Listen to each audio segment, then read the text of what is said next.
मंदिर में विराजमान भी होंगे। ये देश के लिए, दुनिया के लिए एक बहुत गौरव का दिन होगा जिस दिन रामलला सैकड़ों वर्षों के बाद अपने मंदिर में विराजमान होंगे। जी, तो इसमें पहली तारीख से दर्शन शुरू हो जाएंगे जैसा कि उसके बाद से जब भी जो भी कार्यक्रम मंदिर ट्रस्ट तय करेगा उसके अनुरूप से सारे कार्यक्रम आगे बढ़ेंगे। एक विवाद पिछले कुछ दिनों में, कुछ महीनों में जो चला है वो है रामचरितमानस का विवाद, और ऑपोजिशन जो है इस पर काफ़ी हावी है, इस पर चर्चा करती जा रही है।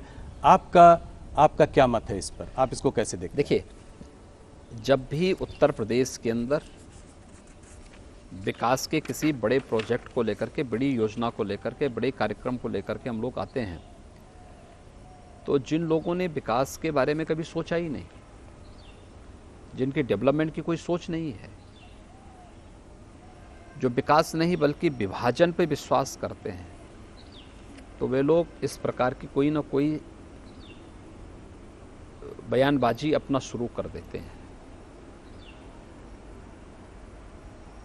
उत्तर प्रदेश के अंदर ग्लोबल इन्वेस्टर समिट एक बड़ा आयोजन है, और इसके साथ ही G20 का समिट, यह उत्तर प्रदेश के लिए भी और देश के लिए भी एक अवसर है जब वैश्विक मंच पर हम लोग अपनी छवि को, अपने सामर्थ्य को प्रस्तुत करने का एक अवसर हमें प्राप्त होगा।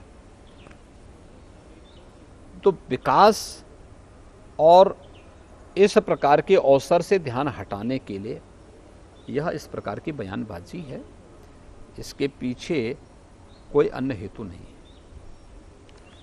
अब जैसे कि काफ़ी सारे, मायावती जी ने कहा कि सबसे बड़ा कॉन्स्टिट्यूशन हमारे लिए सबसे बड़ा है, रामचरितमानस नहीं। आपके अखिलेश जी ने कहा कि हमारा अंबेडकर जी ही हमारा धर्म है। फिर अब वो कह रहे हैं मैं भी शूद्र हूँ, और वो आपसे ये सवाल जो है सदन में पूछना भी चाहते हैं।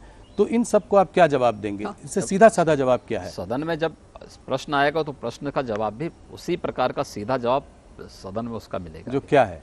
मैं कह रहा हूँ, जब सदन में प्रश्न आएंगे, जहाँ से प्रश्न आएगा वहाँ से उसका जवाब भी देंगे। जी, ये रामचरितमानस को उत्तर प्रदेश में जो राम जन्म की भूमि भी है, यहाँ पर उसको जलाया जा रहा है।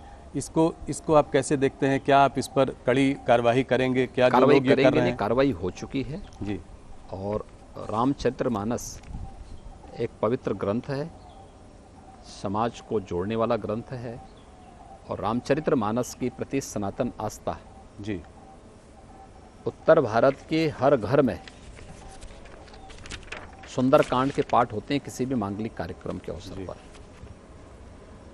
हमें ये नहीं भूलना चाहिए, हर सनातन धर्मावलंबी सुंदरकांड का पाठ कराता है। दूसरा, अक्टूबर से लेकर के सितंबर के अंत से लेकर के और दिसंबर के प्रारंभ तक उत्तर भारत के हर गांव में रामलीलाओं के मंचन होते हैं। रामलीलाओं का मंचन की शुरुआत भी संत तुलसीदास जी ने की थी। रामलीलाएं पूरे गांवों को जोड़ती हैं, और जिन लोगों को रामचरितमानस के इस भाव के बारे में जानकारी होती ना, वे लोग इस प्रकार के प्रश्न नहीं उठाते। आखिर उसी रामचरितमानस में निषाद राज का भी चित्रण है, और उसी रामचरितमानस में सबरी का भी चित्रण है जी। तो बुद्धि का फेर है। पर राजनीति में बैकवर्ड वोट्स को गैल्वनाइज करने का एक ये तरीका भी हो सकता है। देखिए, उत्तर प्रदेश की जनता बहुत विभाजन झेल चुकी है, और विभाजन के कारण पहचान का संकट भी देख चुकी है। उत्तर प्रदेश की जनता अब बार बार विभाजनकारी ताकतों को ठुकराई है,